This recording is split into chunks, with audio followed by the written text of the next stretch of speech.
Guys, আজকে আমরা গিয়েছিলাম নজরুল জয়ন্তী মেলাতে। তো এই জায়গায় অনেক গান বাজনা হচ্ছিল, স্টেজে অনেক ধরনের গান শুনলাম, অনেক কিছু দেখলাম, ভালো লাগলো।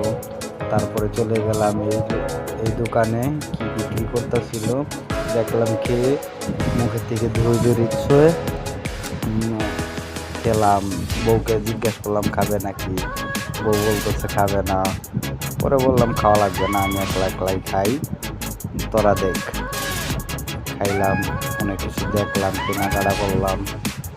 তারপরে বউকে নিয়ে হাঁটতেছিলাম, হঠাৎ করে দেখলাম খালা ভিডিও করতেছে।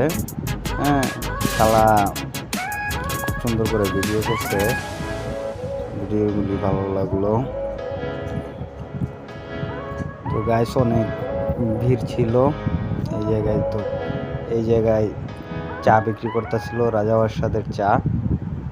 তো চা তো খাই নাই, কিন্তু দেখে আসছি, পরবর্তীতে নেক্সট টাইম গেলে খাবো। এই জায়গায় অনেক ধরনের ভাজা পোড়া আর জামজট তো বললে নেই না, আমার বউকে হারিয়ে ফেলছিলাম, অনেক কষ্টে খুঁজে পেয়েছি। হ্যাঁ, বউটা দেখি হাত ছেড়ে হারিয়ে গিয়েছিল, পরে আবার পেয়েছি। হ্যাঁ, আজকে আমার বউ প্রায় 5,000 টাকার উপরে কেনাকাটা করেছে। আমি তো একদম এন্ট্রি।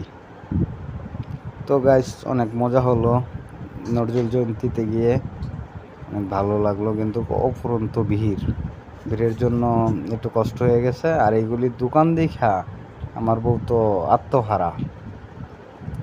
5,000 টাকার কিনছে, শেষে হাতে পায়ে পড়ে আইছি।